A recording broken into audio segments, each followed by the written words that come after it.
Thank you so much for coming to the 2025 AGM of Get Glasgow Moving. My name is Katie Thompson. I'm the current secretary for the last year, and I have drawn the short straw of chairing the meeting this evening. So, Ellie, if you want to, oh no, is this it? Yeah. Let's just,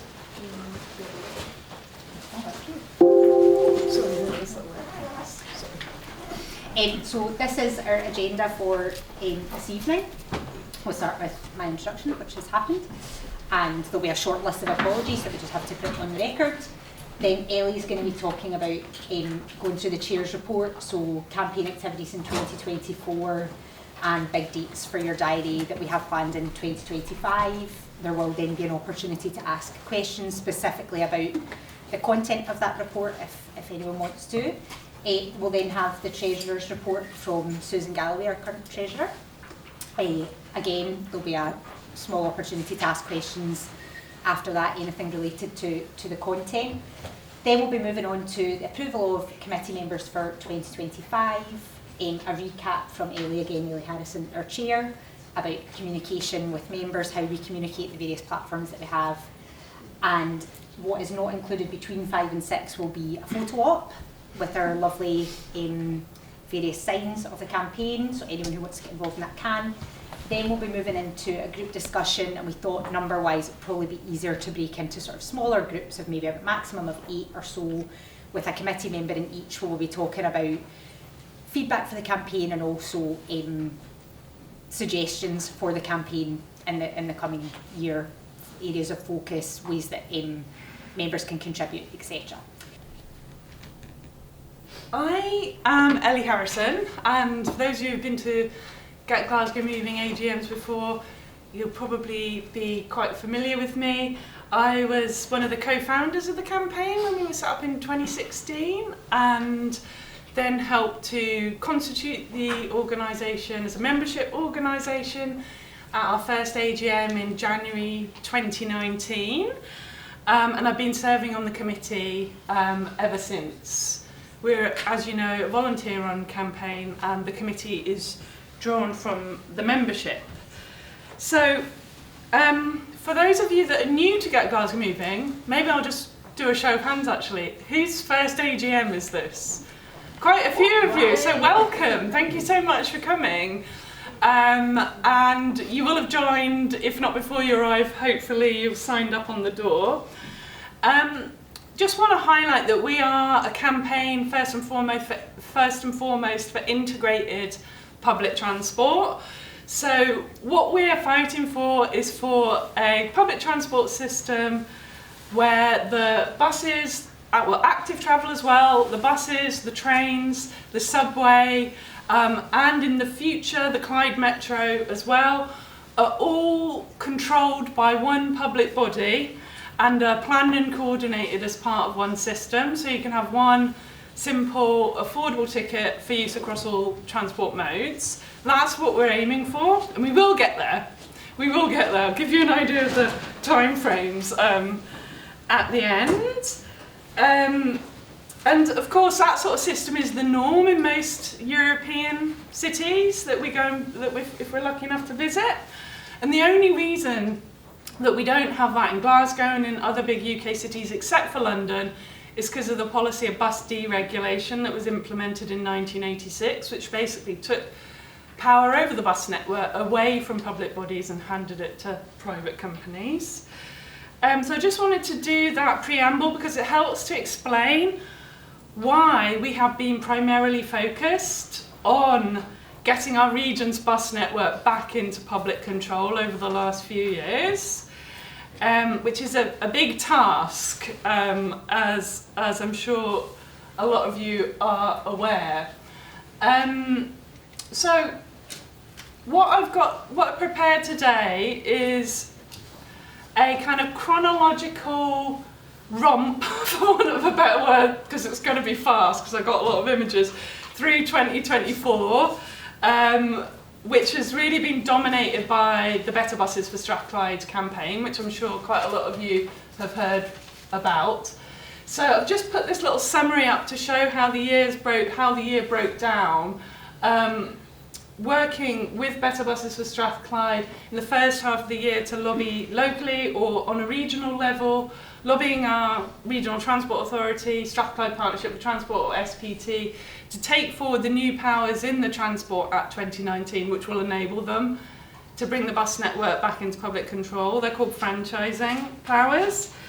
And then the latter part of the year we turned our attentions to the Scottish Parliament with a petition which hopefully most of you have signed, which is asking the Scottish Government to simplify the franchising powers, to accelerate the powers and to support them financially so that SPT can get on and do this faster.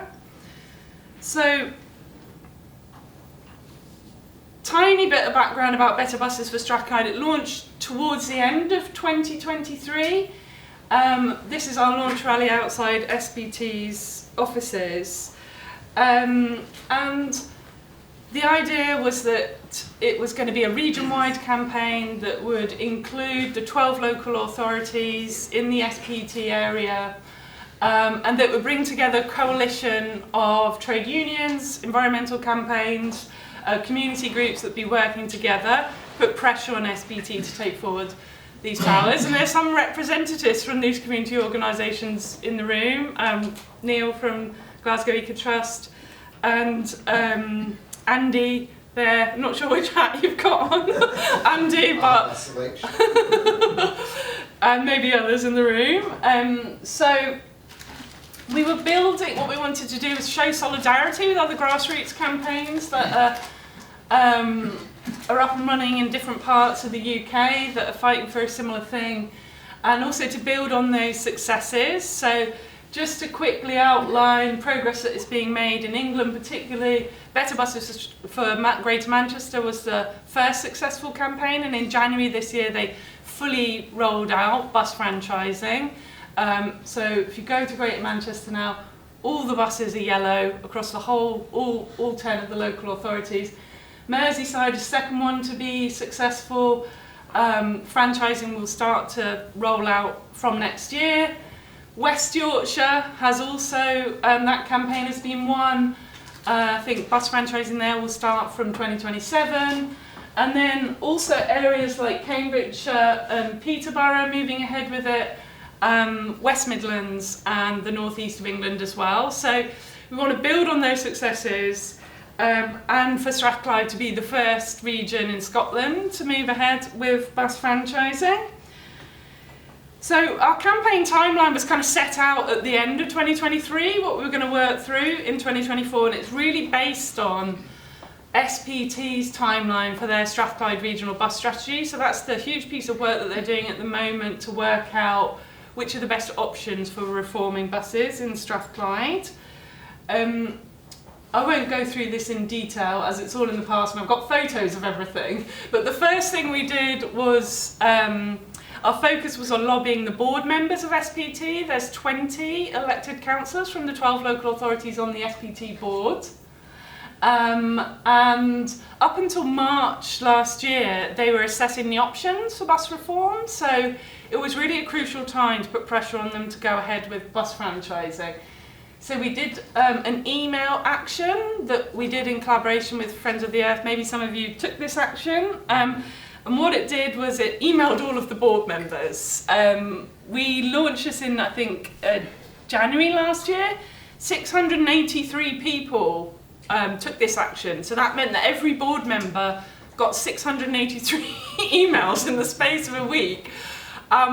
It made a massive impact, I'll just say that, because some of these councillors from some local authorities, like the Ayrshires and stuff, they're probably not used to getting 600 emails in one day. So we made an impact. And the other thing that we were doing was collecting signatures on the petition, which I'm sure most of you in the room have signed. We are now up to over 11,000 signatures. This is the most recent tally. And we're also collecting supporters, supporting organisations. We're continuing to do this. We're continuing to expand the coalition. So if you're part of an organisation or a community council, please get in touch about endorsing the campaign. We have 45 organisations now backing the campaign. So our activity really over the last year has been about creating awareness for the campaign, widening support, and just speaking to as many diverse groups of people as we can. The aim really to illustrate mass public support for taking forward bus franchising, and really the only people that are opposing it are the private bus company bosses. We really want to illustrate this as the people of Strathclyde, it's in the interest of the people of Strathclyde, and it's really only the likes of the people that are making a lot of money out of bus deregulation that want to stop it. So there are lots and lots of photo ops that have happened over the last year, and you're going to see a lot of them.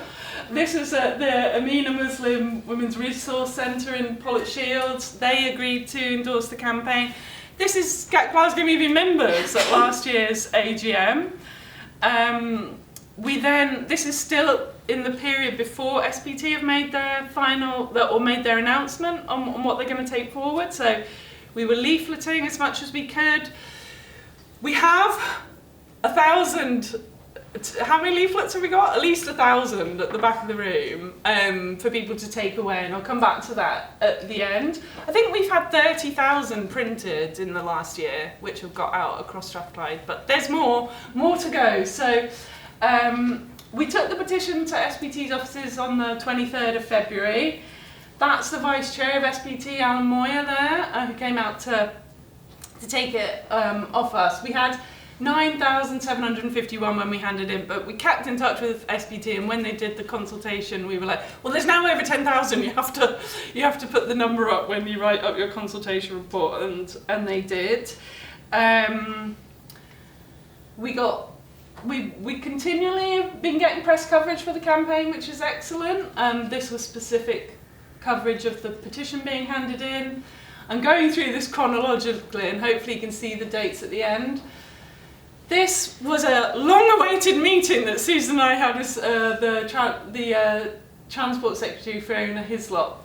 We wrote to her 3 times, and on the 3rd time she agreed to meet. Unfortunately, it wasn't the most productive meeting because we only had 15 minutes in the end because she cut it short and she was late. So, it was around this time, March, that there was actually a new Minister for Connectivity. I think that post was created. And the new minister is called Jim Fairley, and he's really now our target that we have been lobbying, and I'll come on to that in a little bit. Much more engagement with community councils. Anybody here from a community council?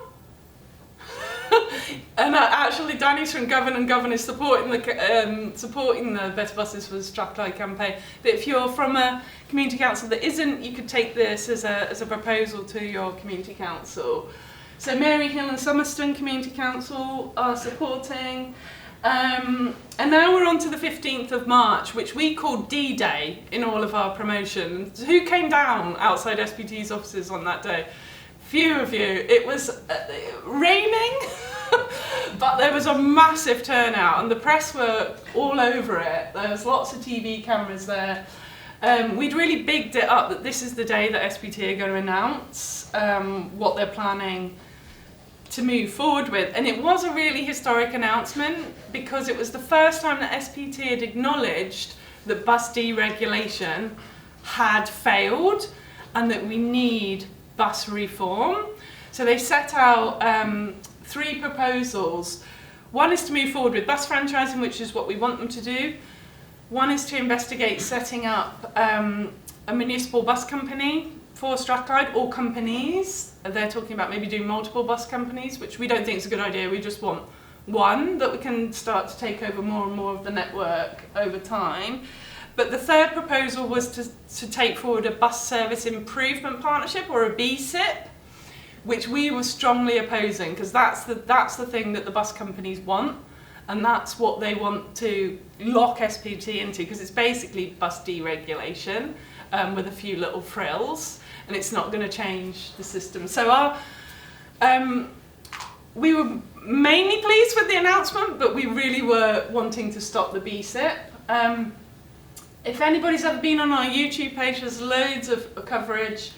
this is a little playlist of all the media coverage from that day: STV, BBC, BBC Radio, Go Radio, The Scotsman. If you want to go and have a look at it, you can. It's all archived there. It was on the front page of the Herald, thanks to Nancy's brilliant placards. Actually, I don't know if Nancy's here. She made an amazing hand-drawn placard that you can kind of see in the back there. So this was seen as a really historic announcement. I think when this is in the press, people don't realise quite how much time, how long it's going to take from this first announcement, and how many other points we're going to have to fight before this decision actually gets over the line. But it's certainly a step forward. Immediately after that, SPT launched a public consultation, which hopefully quite a few of you responded to. It's an 8-week public consultation on those recommendations. So we, after that point, stepped up the campaign. Well, we were already going pretty intensively, but we stepped it up to try and get as many people as we could to respond to the consultation. So more engagement with other groups that agreed to endorse the campaign. This is the Mary Hill Integration Network. Geraldine and I went to the Parents for Futures Air Pollution Day at the City Chambers. This is whilst the consultation is open. This is Geraldine's banner to get people to respond to the consultation, which will be taken out on the road again when the next consultation launches. I put this in actually because Parents for Futures, they did an event with lots of school children, and their main ask was about this article. They got lots of good press coverage for this. They were calling on Glasgow City Council to use the money that's being collected by the low emission zone for funding sustainable transport, which seems like a no-brainer, but they were a bit ahead of their time drawing attention to this, because you will have seen that probably at the end of last year, Glasgow City Council announced that they were giving away £250,000 that they've raised through the Low Emission Fund to community groups, whereas in London where you have a proper transport governance system with Transport for London, that money's obviously ring-fenced and used to improve the public transport network, which is just a no-brainer, and that's how you get people who are driving cars paying fines on board if they know that that money is being reinvested in improving public transport. So it's not joined up thinking at the moment, and that's obviously what we're fighting for. Oh yeah, I put this is from later in the year, but yeah, Glasgow City Council giving away £250,000 at the same time as saying they just don't have funding for things like taking forward bus franchising. So a bit frustrating. Few more bits. Glasgow May Day. The Glasgow Trades Council is one of the organisations that's supporting the campaign, and also the STUC. So we went along to the May Day, the Scottish Women's Convention. Lots of photo ops whenever we could get the chance. And then we organised a couple of public meetings in different parts of the region. So we're really trying to get out to as many parts of the region as we can. So we went to Cumbernauld, and Andy helped us organise that. And that was a very well attended public meeting, and got local councillors from North Lanarkshire there. We went to Kilwinning in North Ayrshire, and again another really well attended meeting, and just really useful for us to hear stories of people like further out of Glasgow and how they're affected by poor public transport. And this was really heartbreaking. There's some of the stories that we heard here about how people have been messed around by stagecoach buses. And I think probably the most successful bit of lobbying we did during the public consultation was lobbying Glasgow City Council when they were reviewing their response to SPT's consultation, because we went to the Glasgow City Chambers to their Transport Committee meeting, and we managed, through lobbying councillors, to get the Glasgow City Council to downgrade its support for a BSIP from strongly support to neither support or oppose, and this is in the language of how SPT framed it. So that was SPT's biggest constituent council saying we no longer support this. And I think that's probably the thing that SPT listened to the most, as well as the 3,000 individuals that responded, and I'm sure a lot of you in the room did. That's, I think, in this room. This is chronological, so it might seem like it's jumping around a bit, but the Unite Retired Members Branch agreed to endorse the campaign, been very, very supportive. Also I think this is June, the Zone Card, which is the integrated transport system, was kind of relaunched. So this caused a bit of a controversy because the prices were kind of doubled overnight. People saw this in the press. It was progress to the extent that we actually now have a daily travel card, something that we've been campaigning for a very long time. But this Zone Card, although it's administered by SPT, the private bus companies are basically in charge of it and they control the pricing. So I don't know if anybody's ever bought a daily Zone Card. It costs £8.40 for one day. You can use it on the bus, the subway and the train. That's in Zone 1, and then it gets up to £32.50 for a day card if you want to go across the whole of Strathclyde. So it's ridiculous, it's ridiculously expensive, but it is progress in terms of it actually being a daily card that's available and it being a smart card. Last summer we organised a big public meeting, and it was a public meeting and a members meeting just to discuss what's next for the campaign. In here again, I think I may have, is this a little video? I'm not sure if it's going to work.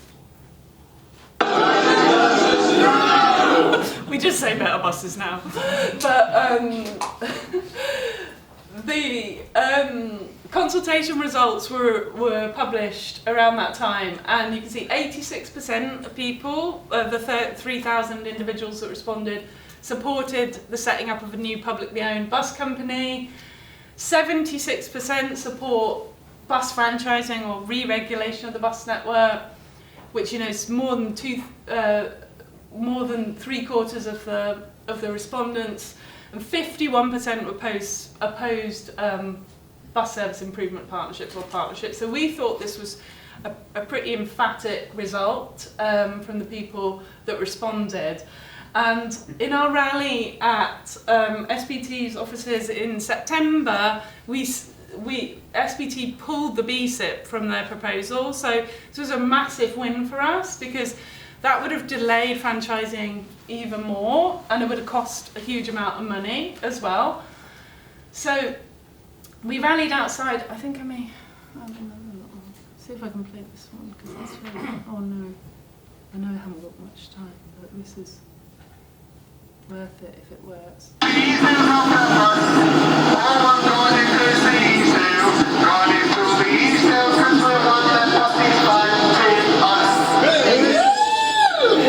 I don't know if you can hear that, but we're talking about the Easdales who own McGill's.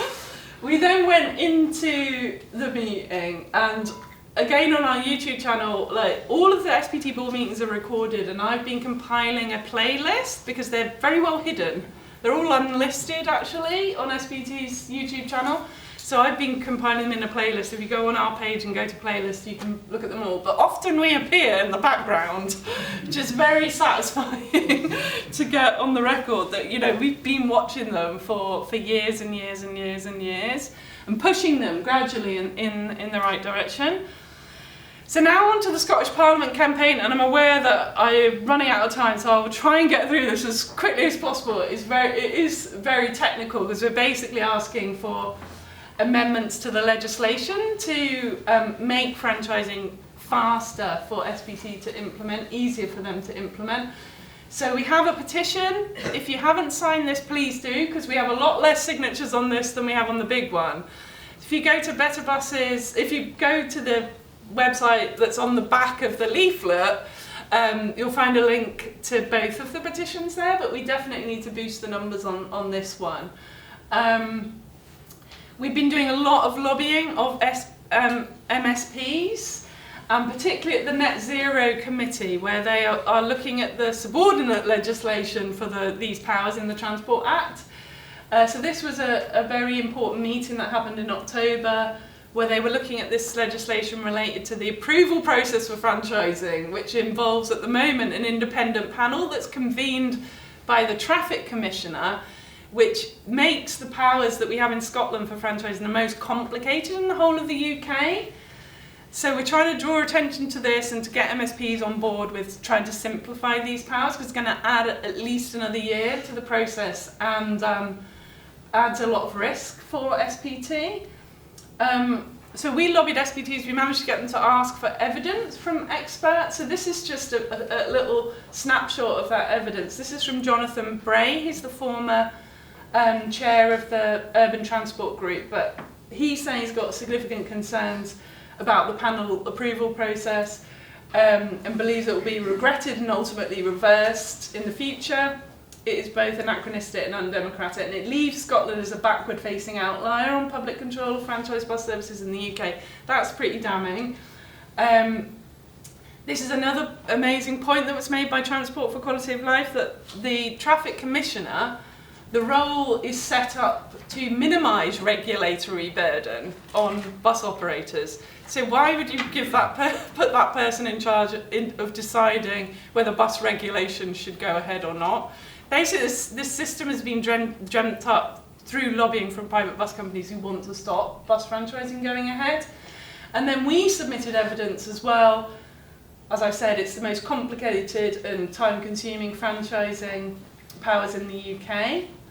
And this is the key point that we're really trying to make visible, because it's very embarrassing for the SNP, is that the Traffic Commissioner is an unelected official appointed by the UK government.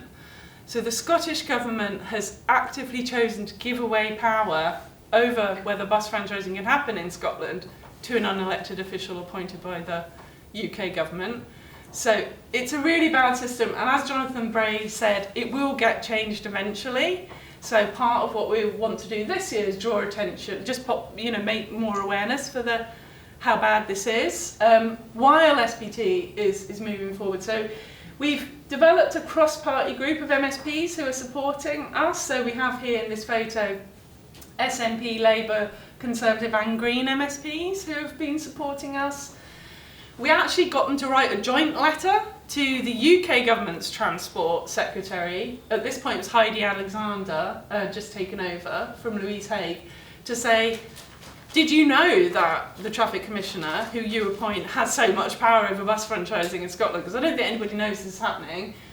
And can we be involved in some way in drawing up the job spec for the Traffic Commissioner? Because we don't actually even have one at the moment. The post is empty. We haven't heard back from that letter yet, but this committee, we had 5 MSPs take time out of their schedule just to come and support that petition, and we're hoping that they will come back and do that, because it will get heard for a second time, and it will get heard for hopefully a third and a fourth time, and they will actually eventually do something as a result of that petition. And I think this is my final slide, and it just sets out really I don't know if people can read this because the screen is not that big, but a timeline for how long this is all going to take, and how long we need you guys to remain engaged. So in September this year, we will, the final Strathclyde Regional Bus Strategy will be signed off. SPT are just about to start another public consultation. Then they have to go through the processes set out in the Act, and we think that by 2027 they could be at a point where they're ready to seek approval from the independent panel. We will need to be mobilising a huge amount, because we basically got another consultation, then we've got another consultation, and then we've got this panel process to get through before this finally gets given the go-ahead. But it could be 2028 when we get the final approval, and then it's just a case of rolling it out, and that will take another 1 to 2 years. So we're in this for the long haul. We will get there in the end. The thing is, it's going to take so long to get it done, but once it's done, it's not going to be reversed. This is going to, nobody's going back to bus deregulation because it was a completely mad idea, and the UK was the only country in the world that did it. So I'll just quickly go into what our immediate plans are. Our most immediate plan is this Friday, 9:30. I don't know if anybody can come. Put your hand up if you're coming. We'll be outside, yay! SPT's offices, again at 9:30. So the final draft Strathclyde Regional Bus Strategy is going to be presented on Friday. The papers are already out and we've had a look and we're quite pleased because the BSIP is definitely no longer in it. And it has much sort of clearer sort of delivery plan that's marked out. So this is really a celebration and showing that there is still mass public support for this going ahead. And then we're opening into the next public consultation, which will launch in early March and run till May. It's a 12-week public consultation. So we're really ramping it up from what we did last year. We're trying to do, at the moment, 6 public meetings in different local authorities. So Andy again's helping us do the one in Motherwell, North Lanarkshire. We have one in Erskine planned. We have one in Irvine, Clydebank Town Hall, which we're hoping is going to be a really big one. East Dunbartonshire and Inverclyde we're still hoping to do. So if anybody is from those areas that can help us with a venue or help us organise, please speak to us at the end. We'd love to hear from you. We're going to finish up with the Glasgow meeting at the STUC building in Bridgeton. So get that date in your diary. It'll be Thursday the 22nd of May, and that will probably be a week or so before the consultation ends. So that will be the last kind of rallying moment to get people to respond. We'll be doing a guide to the consultation as soon as it's launched. And yeah, just a little summary of how you can help. As Kate said, as indicated, we've got loads of leaflets at the back. Please take them, take stickers, distribute them in your local area. If you haven't signed both the petitions, please sign both the petitions. Ask all your friends and family to sign both the petitions. If you tick the box on the big petition, you'll receive updates from Better Buses for Strathclyde. Ask your community council or an organisation you're part of to support the campaign. We'll put your logo on the petition page and future leaflets, and look out for other ways to get involved. At some point we will be going back to the Parliament when the petition gets heard again, and we have talked about getting a bus to take supporters through, so we'll do that if we're actually invited to give oral evidence, but we haven't been yet. This question section is really just for clarification. I know there's a huge amount of technical information that I've gone through. It's not for discussion, because we will be having discussion at the end in smaller groups. So this is literally very brief clarifying questions before I hand over to the Treasurer.